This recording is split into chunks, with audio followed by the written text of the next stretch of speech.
2024 was, officially, the hottest year on record around the world. Global averaged temperatures remained more than 1.5 degrees Celsius above pre-industrial averages for the first time in history, and in some parts of the world, that temperature was above 1.6 degrees Celsius above pre-industrial levels. In fact, if we monkeys were in a competition to see just how quickly we could raise the global temperature, we'd be in first place. We'd give ourselves a pat on the back and add the accolade to the list of other accomplishments we've managed in modern history, after coming a long way since swinging about in the trees. You know, things like converting the newspaper to a blanket, or using the rubbish tip as a valid form of nutrition. We are, after all, as the late 90s song from Ecstasy puts it, we're the smartest monkeys. But unless my email client has been putting things in the wastebasket again, I mean, I know it has, because I missed my last quarterly email about progress on our trans secret society's plan to force them the world. I didn't get the memo about how society is meant to be accelerating rather than trying to mitigate the effects of anthropogenic climate change.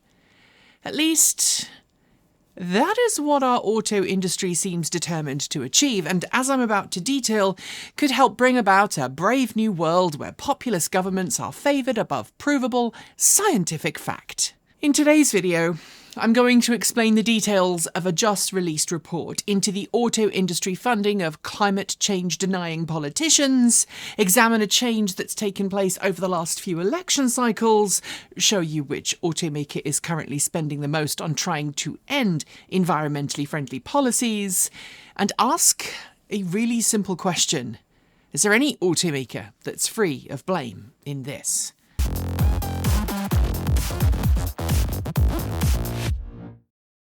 If you're watching this, the date it's released, the chances are it is either the 20th of January or perhaps the 21st of January 2025, depending on if you are getting this on early release as a Patreon member or just watching it when it goes live to a general audience. We try and release all of our videos a day early for Patreon supporters, so if you'd like to be in that early access club, we'll leave the links in the down below. Either way, though, I'm pretty sure you're aware that in the US, the 20th of January is officially Inauguration Day, meaning that Donald J. Trump is, again, President of the United States.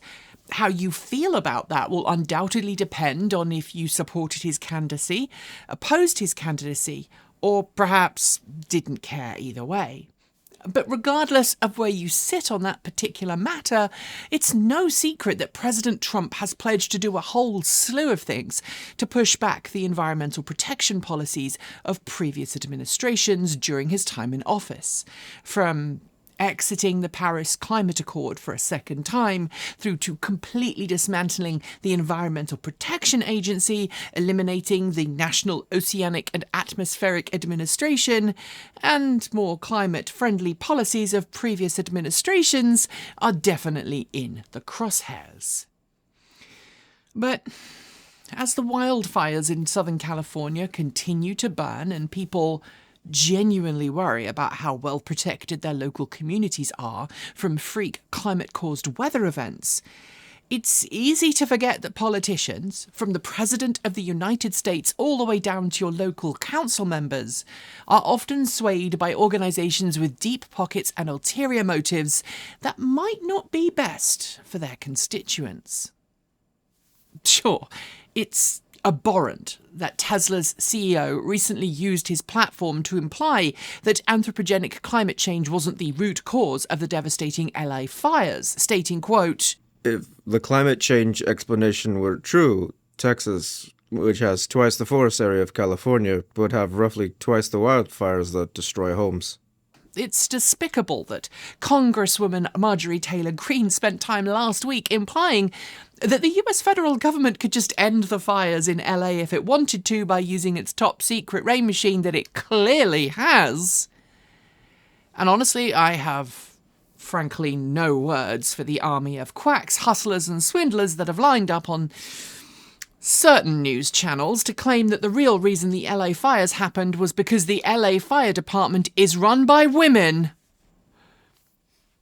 I'm sorry, who like other women?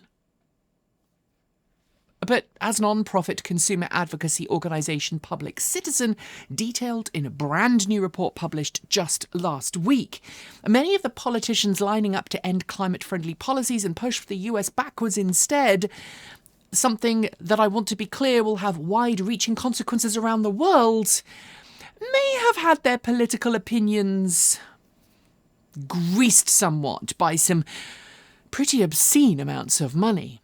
Examining the last election cycle, Public Citizen collated public donation data for congressional candidates to the US House of Representatives, showing a worrying trend.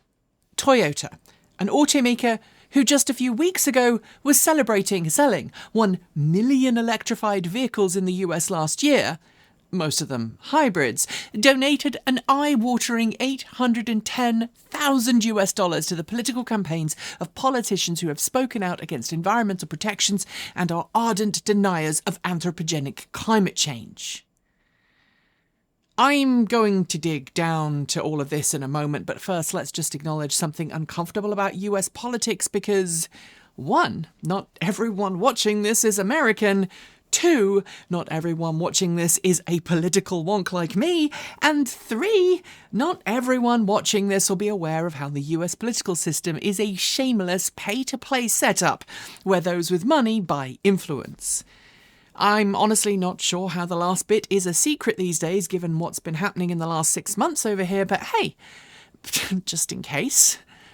In recent years, it's become expected, even required, for large companies to make political campaign donations every election cycle.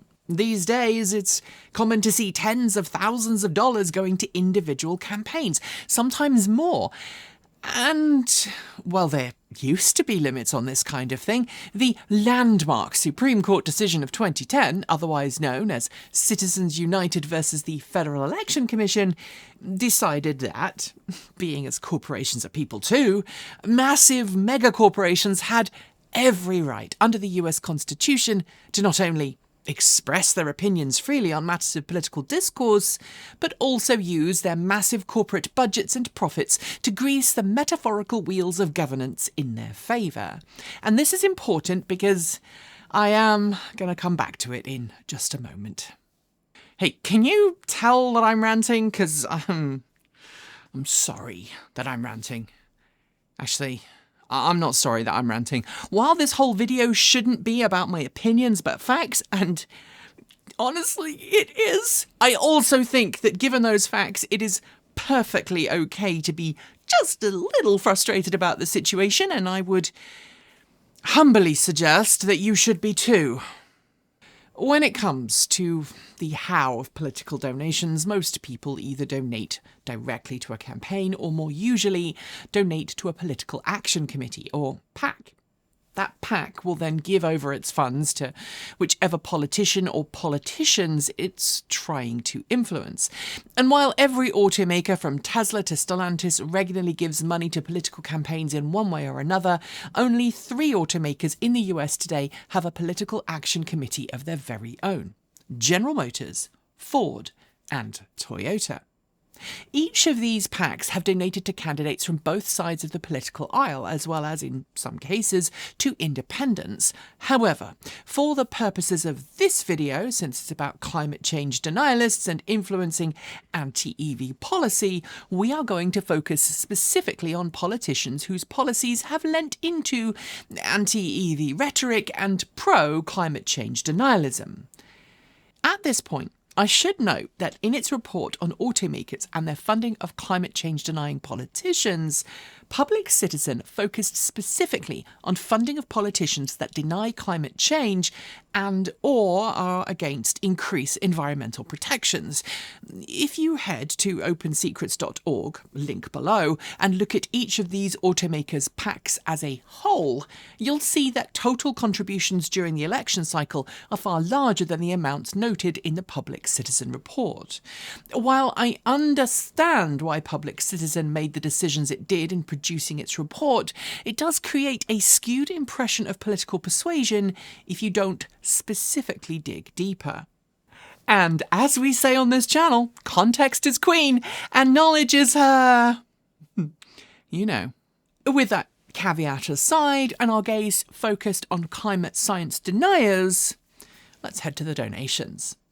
Looking at the money GM and Ford have sent the way of climate-denying and anti-EV lawmakers over the last 3 election cycles, there's a definitive pattern that sees each shift away from supporting lawmakers who now seem at odds with their stated goals of going zero emission at, some ever-receding point in the future.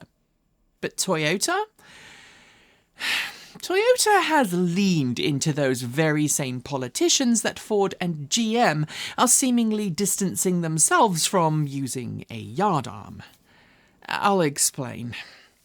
In the 2020 election cycle, Ford donated some $245,000 to political candidates who are known climate change deniers. During the very same period, GM donated $337,000. As for Toyota, it lined the pockets of climate change denying anti-EV politicians to the tune of $327,000. In the 2022 election cycle, funds sent to climate-denying EV-skeptical politicians from each of those 3 major automakers dropped significantly to $114,000, $205,000, and $212,000, respectively. Given that 2022 wasn't a presidential election year, that is to be expected. Presidential campaign years tend to attract higher donation amounts, especially if a flip in political power is expected. Which brings us to the past US election cycle, this one which just decided the outcome of the just sworn-in Congress, but also the resident of the White House for the next 4 years. While Ford reduced its contributions to anti-EV and anti-environmental campaigns to $30,000 and GM reduced its donations to $129,000, Toyota upped its coffers again to $271,000. And that means, as Public Citizen points out, between 2020 and 2024, Toyota donated more than $810,000 to political candidates that are known for being climate change deniers, folks who also have no love for EVs. And that is far more than the $670,000 GM sent their way during the same period and the $389,000 that Ford chipped in. As I will come to in a moment, no automaker, not even Tesla, is truly free from guilt of trying to buy favour in Congress using campaign donations and lobbying efforts. Lobbying is how things work on Capitol Hill. It is, after all, a pay-to-play world. And as Public Citizen notes, the funds it's highlighted in its report don't even come close to detailing the full amount of money that the auto industry sends en masse to political campaigns, from part suppliers and unions through to auto dealers. And to be fully transparent here, I also want to note that I personally sent money to a political campaign during the last presidential election. I think my wife and I sent about $200 of our savings to Vice President Kamala Harris's presidential campaign, if memory serves. It wasn't much, but I hope that it helped. But what Public Citizen details and what highlights the sheer horror of Toyota's influence is some of the things that have been said by candidates it's openly funded in the last election. For example, it sent $10,000 to support House Speaker Mike Johnson's campaign, someone who, as a speaker, has openly voiced that while he acknowledges the climate is changing, he doesn't believe that it's changing because we drive SUVs. He's campaigned time and time and time again to defund and disband the EPA, which, as a reminder, was set up by a Republican president, and has railed against many tax incentive programs designed to support a transition to a cleaner, greener, and more equitable future for everyone. Toyota also bankrolled Representative Jason Smith from Missouri to the tune of $10,000 last cycle. He's campaigned on ending the EPA and has introduced bills to end all EV tax credits. He's also mocked climate change science, and according to the League of Conservation Voters, a non-profit that's pushing for policies that create safe and healthy communities protected by a just and equitable democracy, his lifelong scorecard for pro-environmental policy sits at just 2%, voting no on any pro-environmental policies for the last few years. And I could go on, but you get the idea. I'm not going to. Of the 20 top climate change deniers that Toyota has bankrolled in the last 5 years, some to the tune of more than $20,000, and every single one of them a recipient of at least $14,000 or more, there's a clear pattern. It's supporting politicians who don't support the car companies with even a moderately decent set of EV offerings that are currently eating Toyota's lunch, and maybe its face. With Toyota's elected officials now sworn in and President Trump back in the White House, Part 2 of Toyota's plan can begin in earnest. It's already begun to lobby for rolling back of EPA emissions requirements, and even parted company with a lobbying group it was a member of, the Alliance for Automotive Innovation. This is after Toyota disagreed with the organisation's surprising for it call for the current EV tax credits to remain in effect. And as a point of note, the AAI traditionally hasn't been all that keen on environmentally friendly policies, policies that might negatively affect its members and the ICE vehicles they make a lot of money from. Although some automakers, including Ford, now stand behind California's right to set tougher emission standards, Toyota still remains a holdout, labelling California's tighter emissions as an attempt to remove customer choice.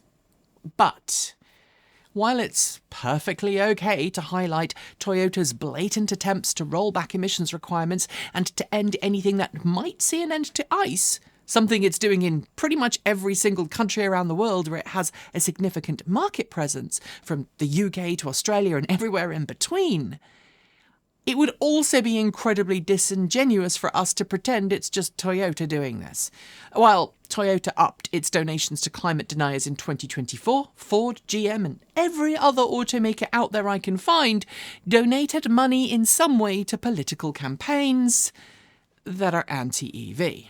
Sure, in the last election cycle, both Ford and GM donated more money to Democratic candidates than they did Republican candidates, but the sums of money are vast by most folks' understanding. Last cycle, Ford's PAC donated $92,000 to Democrats and $72,000 to Republicans. GM's PAC donated $456,700 to Democrats and $341,500 to Republicans. Toyota's PAC donated $446,800 to Democrats and $667,000 to Republicans. Granted, Toyota donated the most money to proven climate change skeptics who either ran on anti-woke or anti-EV tickets or just had a proven track record of voting against protecting human life on our planet. But the others, they also purchased a lot of favours. Of course, we can't go further in this video without discussing, or rather acknowledging, the bankrolling of President Trump's campaign by Tesla CEO Elon Musk to the tune of $119 million, making Elon Musk one of the largest financial backers of any type in the last election cycle. And that, by the way, is a conservative estimate. Conservative with a small c, you understand. And I hope it doesn't take many brain cycles to realise that $119 million is a vastly larger sum of money than 500,000. And that fact alone should reiterate that even if Tesla is a company that likes to promote itself as a company that focuses on making the world a cleaner, greener place, it, like all of the other automakers out there today, and pretty much every other company, is focused on the same thing: making money and buying influence. Even if that influence is with someone who denies climate change and spent most of the election cycle complaining about EVs and promising to end EV tax credits, while simultaneously reopening coal mines and drilling baby drilling. If you have made it this far, then thank you. Well done. This was a tough video to research, a tough script to write, and I'm gonna expect it's a tough video to watch too. And I wouldn't blame you for sitting there feeling so... let's just say despondent. Let's keep it at despondent. Fixing whatever this is isn't going to be easy. It isn't going to happen overnight. And regardless if you're watching this on Inauguration Day or sometime long after, it is important to note that after President Trump's victory was confirmed, pretty much every major automaker lined up to make a sizable donation to the Presidential Inauguration Fund, often to the tune of hundreds of thousands, sometimes even millions of dollars. Some commentators refer to this as paying tribute to the incoming administration to ensure that they can start off on a good foot with the newest White House. Others have been more blunt, likening it to protection money paid by local businesses to a gangster to avoid future unpleasantness. As was reported not so long ago, Republican donations have been correlated with being granted exceptions from tariffs expected to be introduced by President Trump and the Republican Party. Paying your dues to avoid such a fate is just a wise business decision. But whatever it was and whatever it is, the placation and the grease application is presumed to have the effect of ensuring companies that paid up don't immediately feel the ire of the new administration. It tries to secure a place at the table for future negotiations and makes a good impression. You know, it's a little like in Baldur's Gate 3 when you get a discount from a trader because you happened to save them from a marauding army of gnolls. At the end of the day, it is transactional. It is fetid. And I hate it. And I am going to assume that many of you do too. And that leaves us where exactly? Even automakers who have moved towards pro-EV policies, albeit while continuing to make gas guzzlers, are playing the game of kissing the ring. And if they're doing it now, what makes us think they'll stand up for EVs when the inevitable anti-EV policies come down the pike? As someone in a minority, someone whose very existence is now the subject of attempted criminalization and dehumanization by people I've never met using falsehoods to justify their hate, it is oh so tempting to curl up in a ball and never wake up again. But existence equals resistance. And if we are serious about the EV world not going away, it is time to become active rather than passive. As Kate so eloquently put it more than a year ago in her video on ethical consumerism, in a modern world, it's nigh on impossible to pick products and services that don't somewhere cause pain and suffering. And in the EV world today, this is so very true. The system, such as it is, rewards those who pay to play. Those who don't are left out and at a disadvantage. But thanks to projects like Open Secrets, we can more easily, more readily, figure out which politicians are being paid by which companies and which ulterior motives lie in plain sight, or are buried beneath a sea of empty platitudes. And while some news outlets have leaned heavily into the Toyota bad, look at what it did. And I most certainly want to highlight how egregious Toyota's overt courting of climate deniers is, I also want to note that Toyota's behaviour is endemic of how our political system operates in the US and in other countries around the world. And if you don't like that, well, we have to push for a change. And no, I'm not talking about a revolution. Yet. In order to effect change, we all have to become better consumers, more educated, informed citizens, and informed residents. We need to research the companies and the individuals that run them. We need to examine who took money, why, and what they're doing with it as a result. We need to figure out who sent that money and why. And we need to look behind the curtain and see what's actually going on. Yes, it does require legwork. But if we want a better society, we need to be ready to limber up to the starting line and do those warm-ups. For EVs, it's simply no longer a case of following price and ranging capabilities when buying. It's a case of examining what those things actually cost us and our society long term. We need to look into which companies have urged their shareholders to vote against better accountability for worker protections. Ask which companies are working to build a supply chain where material sourcing is properly documented to avoid human rights violations. And we need to figure out which companies are sending scads of money to politicians who either outright deny the existence of anthropogenic climate change, or who seem to be hell-bent on slowing a transition away from non-renewable sources of energy, ones that clearly harm our planet, and shift towards ones that are kinder and easier on the world and the people who live in it.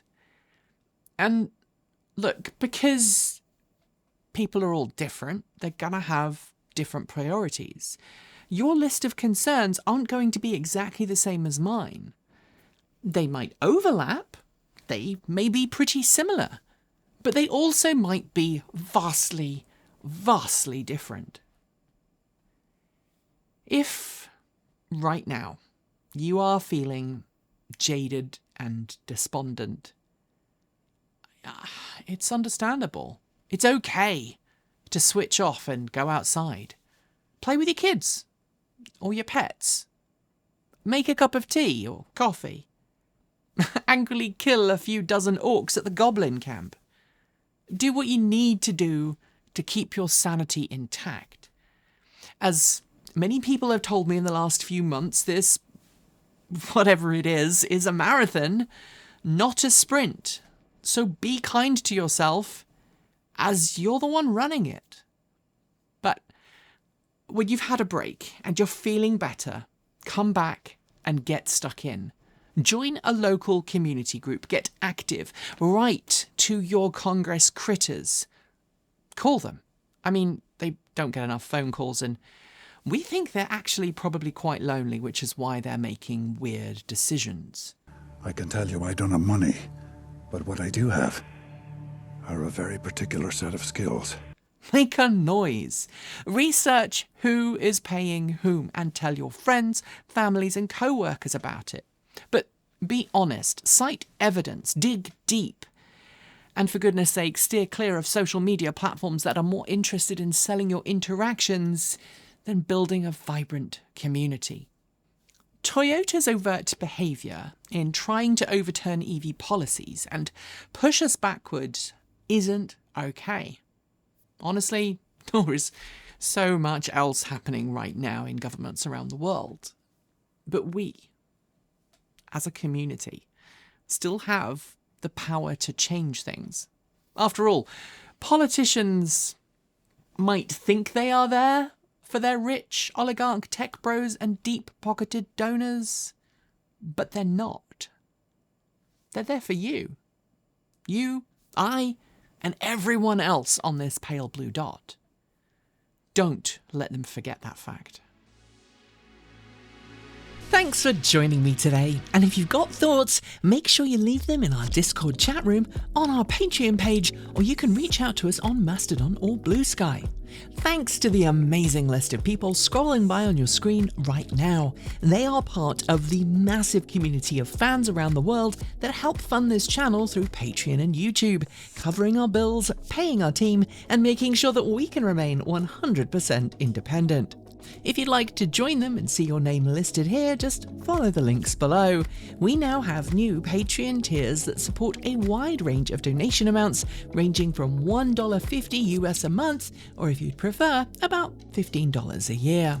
A massive welcome to our newest supporters: Carol Bullowa, Anna Atamelodian, Scott Wilson, Obi-Wan, Merrick Hurst, Smokey Lothar, Falafel Kosa, J01, Gary, Christopher, Randall Astaro, and Dimitri.